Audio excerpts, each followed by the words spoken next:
Choose not to live in a world of filters. Realize your mistakes. Set the foundation for your success. Get some wins. Knucklehead Podcast. Well, welcome to another edition of Knucklehead Podcast. We got with us today the Knucklehead Steven, and I'm excited. I'm excited. Knucklehead. I love it. This is Todd Phillips. Todd of The Last Well? Yeah. Todd of The Last Well. Todd and I came into association probably about 2 weeks ago, but he doesn't know that several years ago, a mutual friend of ours talked about his, I think then 9-year-old son that was doing some pretty cool things to get things started. It was Hayes at the time. So I was not a dad, and yet what happened was it planted the seed of kind of entrepreneurship, so to speak, in my youngest son, or excuse me, my oldest son, Mason now, who owns candy machines and who's excited about helping you in your cause. So it's kind of exciting. You don't know that, but it's kind of been indirectly associated for some time. That's awesome. Well, I'm glad to be on the show, yeah, and I'm glad that you invited me out to share my story and hang out with your viewers. Yeah, absolutely. So some of you might be wondering what the heck we're doing, and I think that's a reasonable question. Todd is living. What are you on, day 15? 16. Day 16. So he's on day 16 of a I don't want to call this a quest, an adventure. It's been an adventure. It has. It's been some really inclement weather. Yeah. But it is The Last Well is a project, and I'll let him get into it a little bit more, but the reason why we wanted to have Todd on the show is twofold. One is there's not one of us out there that is perfect. Every one of us screws up. Every one of us makes mistakes. And the whole point of Knucklehead Podcast is to encourage you not to be beta, right? We say that way specifically because you need to have some backbone. You need to have some gumption. You need to have some friction to encourage you whenever you're not feeling too good. And quite frankly, the world doesn't do a really good job of encouraging you. So what we want to do is we want to make sure that we provide you with an atmosphere and environment where you can go out and get some wins and are really just peppered with stories of folks who've overcome some pretty significant things and done some pretty incredible things. So let's bring that full circle as to why we're here and what we're doing. So Todd, what are we doing here on the barge? We're on a 22 by 20 foot barge, complete with banners, and you see how sunset right now. I just popped it, lower the banner. But I've been here for 16 days, and we have a goal here. I'm actually living on this barge 24 hours, 7 days a week until we actually raise enough money to bring clean drinking water to an incredibly needy country called Liberia in West Africa. I'm a Christian, a former pastor, and now I'm doing this work full time. We have a mission to bring the Christian message and clean water to the entire nation of Liberia by 2020. So we're 27 months out. So I've got to stop you right there. Yeah. And here's why.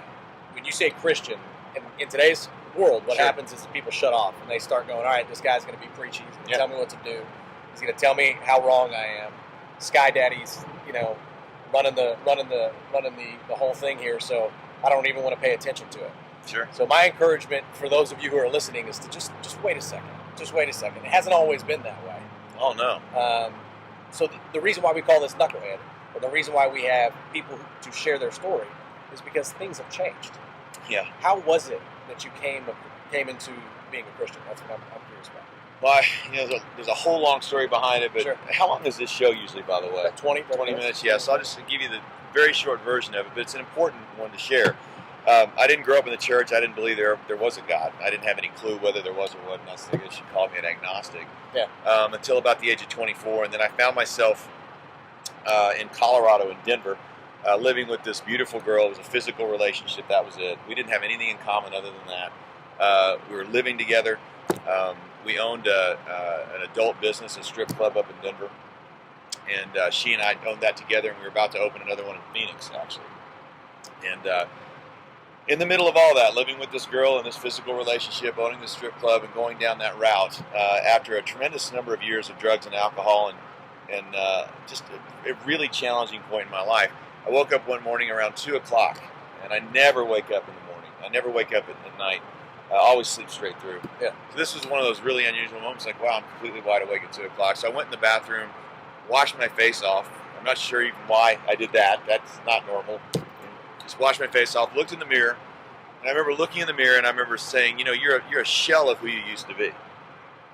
and I remember thinking to myself, man, if you keep going down this route, somehow it's wrong. If you keep going down this route, it's going to be too late to make a change. You're going to get so far down there, you can't come back to the fork in the road and make a shift. So people, that I don't want to stop you mid-story here, but no, it's cool. So that feeling and that environment, that experience is where a lot of people get stuck. They justify, well, for instance, if they're in a business, or they're in a sale, or they're in an affair, or they're in the crap, the muck of life. Yeah. You still had a decision, and I asked you to talk about what it was like. Why did you become a Christian? Yeah. Most people would have just taken the easy route and just said, you know what, the nail doesn't hurt bad enough, so I'm going to keep on doing what I've been doing. Sure. What was different about that moment for you? Well, again, back to religion and God, I view it very differently now that I've become a Christian than I did then. Yeah. I was unsure why I was having this aha moment in the mirror. Sure. And at the same time, I got a call a couple days later from my mom in Austin, Texas. My mom was a Christian, she's a churchgoer. She'd been praying for me, whatever that meant. I was clueless about all that. Sure. And she called me. She said, "Hey, I ran into an old friend of yours, Todd Riddle. I'm Todd Phillips." And I said, "Really?" And I was not nice to my mom at all at the time because I was doing everything she didn't want me to do. I said, "Really? So what? Why are you telling me that?" She said, "Well, it's funny. I understand you used to go out and party with him, and I used to do cocaine and all sorts of different drugs and alcohol with this guy Todd Riddle. Like he was my running buddy in that world." Sure. And I said, "Yeah, I used to go out and hang out with Todd. So what's up?" She goes, "Well, he's a Christian now. He's got a Christian album out. He sings Christian music, and his CD's called Heaven Bound." And I'm just listening to this whole thing, and the first thing I thought was, I need to call this guy and find out what's really going on. So I hung up with my mom, called Todd Riddle back when you called collect. Oh my God. Called Todd collect. And he accepted the charges. Okay. And I said, this is what I said to him. I said, "Todd, we haven't talked in years." I said, "I just heard from my mom you've got some kind of Christian CD out. What's the scam?" Seriously.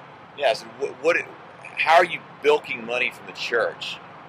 What's the real deal? What's really going on? And he just said, I'll never forget. He goes, "Todd, it's just not that way. A friend of mine in the church paid for the CDs. We give them away at these different concerts. I'm just trying to share a message that I believe in."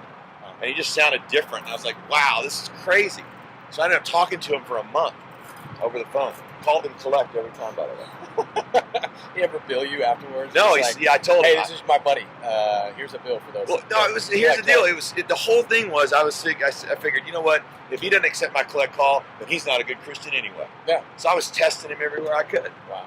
And I figured if he'd hang up on me or he wouldn't call back or that whatever. was your reason, yeah. Yeah, that was going to be my excuse. Yeah. But he always took the call. Stayed on me on the phone as long as I wanted. Wow.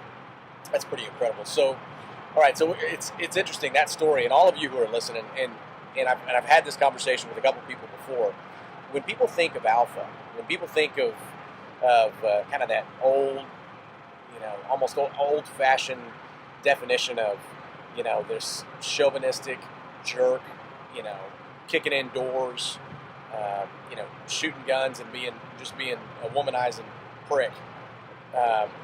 It's almost like their misinterpretation of what a Christian's like. It's almost like they're screwed up in their decision making. I was talking to somebody about this, and they said, no, an alpha is somebody who just says, "I'm willing to sacrifice me for the greater good of who I'm with." Whether Sure. it's my wife. This guy was talking about going dancing with his wife in tights. He was like, "That's alpha, right?" Oh yeah, that's alpha. He's an MMA guy. Sure. Green beret. He's an absolute stud.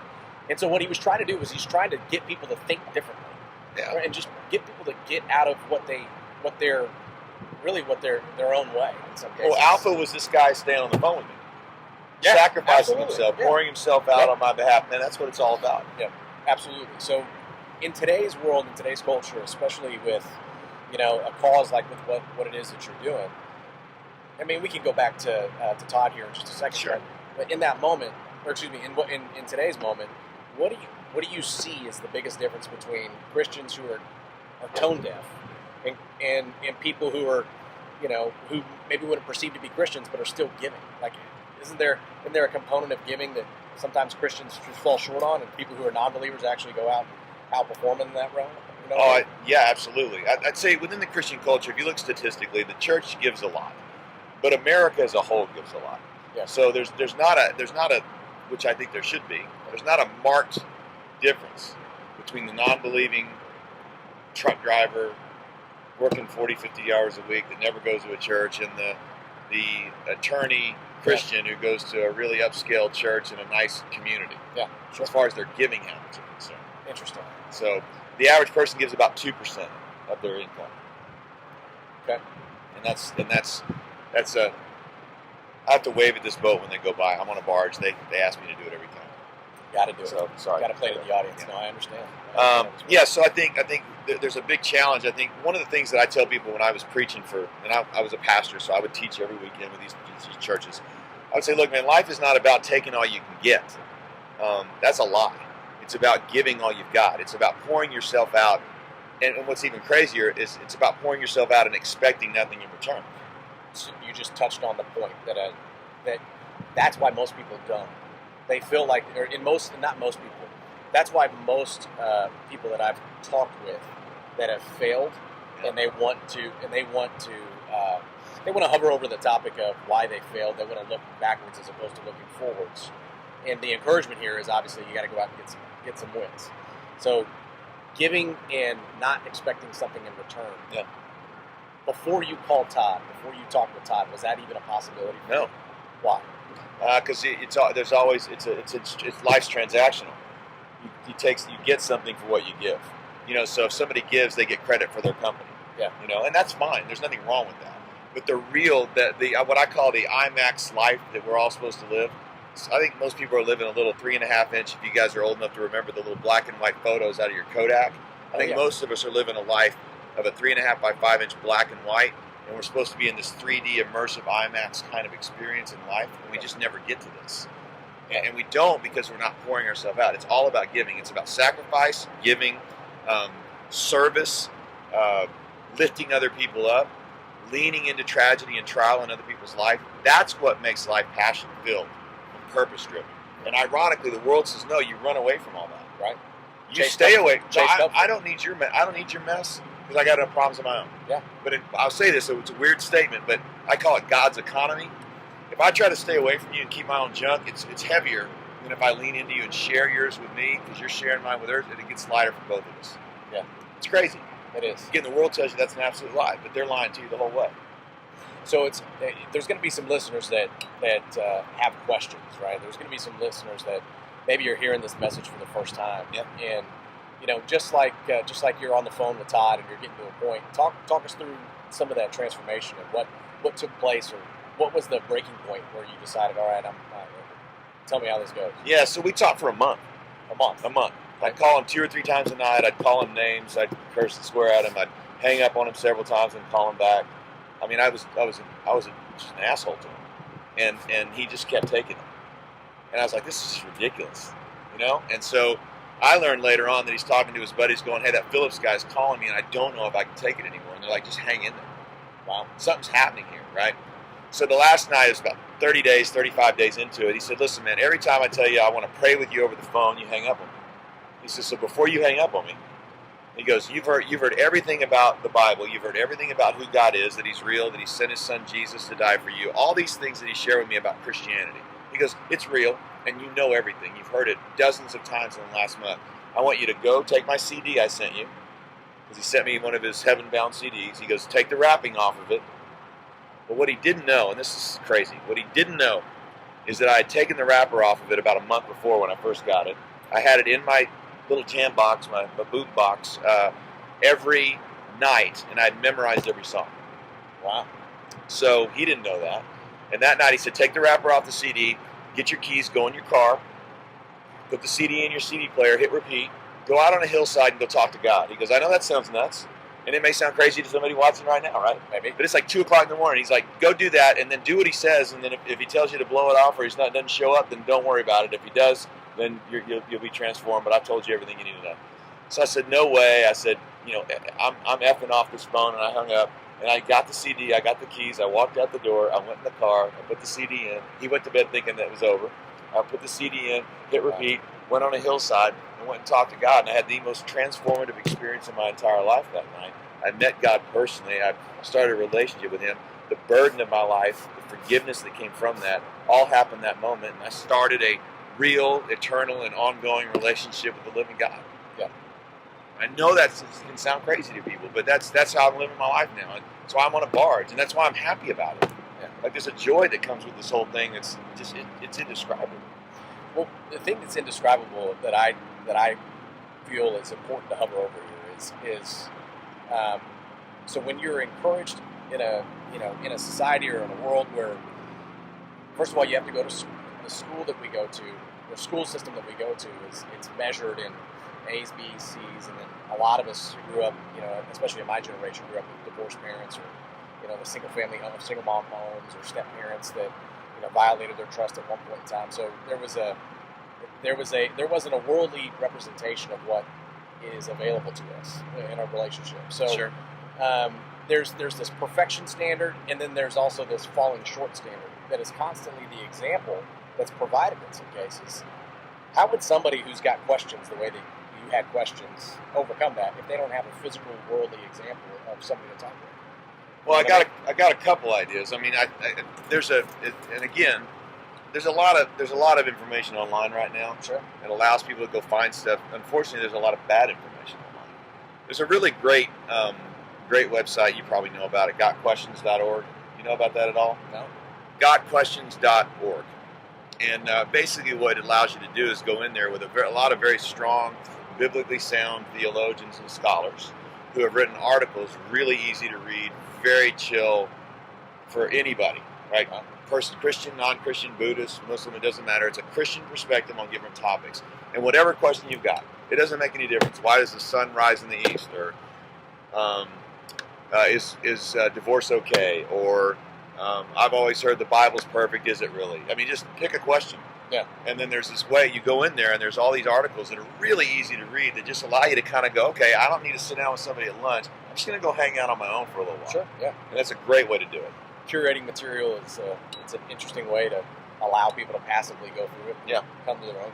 Yeah. So if they don't have someone they can talk to, because I used to always say, man, they need to do that. The bottom line is people get on the internet, they do exactly what I'm talking about, and if they just Google search Jesus or the Bible or God, I mean, they're going to come up with there's so much misinformation out there. We call the bathroom stall. Literally. It really, yeah.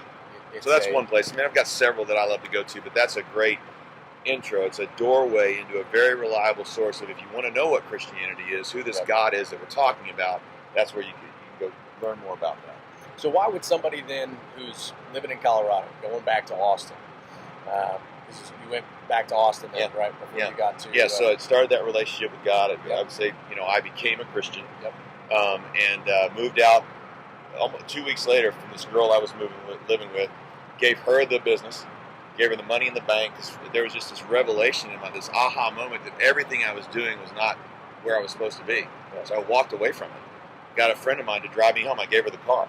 So I got a friend of mine to drive me home from Denver to Austin, and I moved in on the living room couch of Todd Riddle, the guy that told me all about God. Wow. So that's kind of how I got back to Austin. Started over. That's incredible. That's an incredible story. Well, it's also a new start, right? I mean, that's where you got to start it fresh. You literally sometimes you have to do that. And the encouragement for folks in that story, not just the lesson there, but the encouragement is you have to be willing to. You have to have some friction against what I guess the expected standard, so to speak. Like you have to be able to have that. And so, how did it start with Africa? I mean, Liberia is a long way away from Austin, so. Yeah, so I got to Austin. I started going to church with Todd, my other friend, friend Todd. Started going to church with him, really learning more about Christianity, the Bible, how you're supposed to live, and how you have the opportunity now to live this different life that is full of joy and abundance and passion, and just it's vibrant. And it really is. Now, it doesn't mean there's not challenges. I go through junk every day, right? But it was like 40 degrees and raining and rocking 3-foot swells 4 days ago. Horrible. Yeah. But, and I've said this before, and I think I still agree with it. It seems a little extreme, but I always say the worst day of my life as a Christian has been better than the best day of my life before a Christian, because they're just not in the same chapter. I can have wonderful days without God in my life, and they don't hold a candle to any day, regardless of how challenging, with God. Yeah. And again, sounds crazy to people. It would have sounded crazy to me in 1993, the year before I became a Christian. Wow. I was 12. No, Buddy. I was 11 years old. So. Golly. I got to throw that in there. Yeah, so, I understand. That hurt. It is what it is. No, the incredible thing about not just that story and just that perspective is more often than not, like especially in today's people are encouraged to go out and quit a job after 6 months because it doesn't work out for them. You know, they go out and start a business with really no experience in that relative industry or market. They can take a laptop and go out and create something cool. There's a discipline component, a sacrifice of self that I'm hearing over and over again in your story. What would your encouragement be for somebody who's been there, failed, screwed up, and really is hesitant on starting something new or starting over? Okay, so I think I understand the purpose behind the Knucklehead Podcast, where you're coming from. Yeah. And I hope I'm going down the right route. Okay, so life's full of failure. Yeah. And and it's the old adage, right? It's not that you fall down, it's how you get back up or that you get back up. Yeah. You know, for people trying something new, regardless of the failures, I think the biggest regardless of the failures, I think the biggest issue is what you learn from that last failure, right? And how can you use that to live a life of greater wisdom and insight and understanding. Take those failures, apply them to the new situation so you don't make those same mistakes again. I remember, speaking of failure, I remember right when I became a Christian, I was dating a few different girls over like a year and a half, and sat down with my friend Todd, and I said, man, I just keep dating the same girl over and over again, and it's just wearing me out. And he's like, really? You think you're dating the same girl over and over again? Because I was all ticked off at how they were all ending up.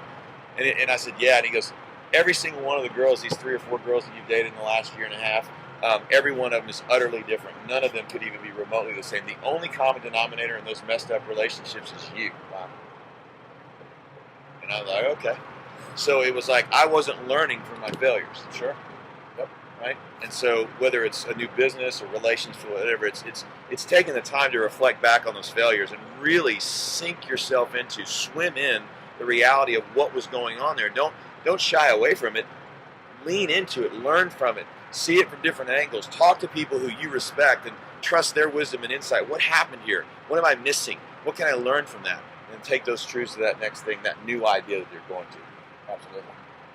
That's the type of experience that in a lot of cases we don't take the time to stop and evaluate. And then be honest with yourself, and then also be honest with somebody else about it.